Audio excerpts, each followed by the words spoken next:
মঙলদৈৰ এখন ব্যতিক্ৰমী বিবাহ। কইনা নিবলৈ দৰা আহিল ঘোঁৰা গাড়ীত। দৰাৰ লগে লগে ৰাইজো নাচি বাগি গ'ল কইনা ঘৰলৈ।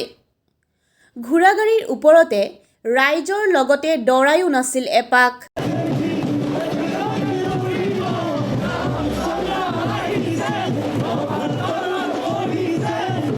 প্ৰথম কথা মোৰ হ'ল কইনা ঘৰ বহুত ওচৰত, তাৰ বাবে ভাবিলোঁ গাড়ী লৈ যোৱাতছে আগৰ দিনত যেনেকৈ ঘোঁৰা লৈ কিনে দৰা গৈছিল কইনা আনিবৰ কাৰণে, মই ভাবিলোঁ মোৰ বিয়াত যাতে মই সেনেকুৱা কিবা এটা কৰোঁ, তাৰ বাবে মই এই মাধ্যমত আজি কইনা আনিবলৈ যাবলৈ ওলাইছোঁ।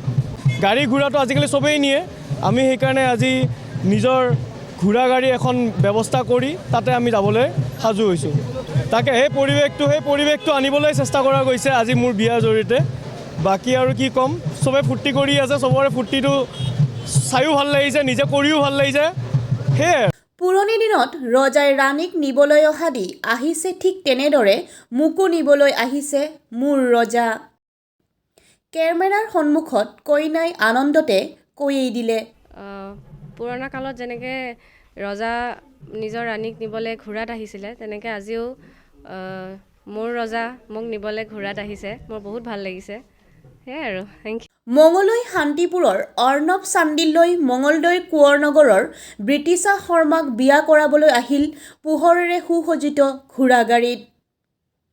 দৰাৰ লগে লগে বাকীসকলেও নাচি বাগি দৰাৰ লগে লগে বাট বুলিলে কইনা ঘৰলৈ।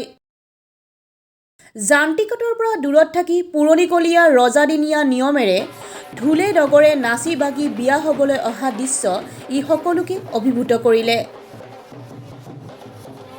হয়, আজি মোৰ ল'ৰাৰ বিয়া।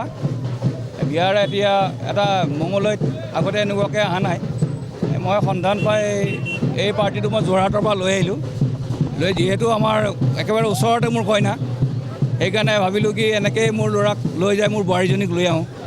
একেবাৰে ওচৰ জেগা, ইমানবোৰ গাড়ী লৈ যায়, তাত যোৱাতকৈ চবে খোজকাঢ়ি গ'লে চবৰে ভাল লাগে। যিহেতু ওচৰতে পালোঁ, কইনাও ওচৰৰে, সেইকাৰণে ভাবিলোঁ এইটোৱে মোৰ কাৰণে বেছি ভাল হ'ব। এটা মানুহৰ উৎসাহ পায়, গাড়ীখনত যায় কি পাব, যান্ত্ৰিক এটা বস্তু। এতিয়া এনেকৈ গৈ বহুত ভাল লাগিছে।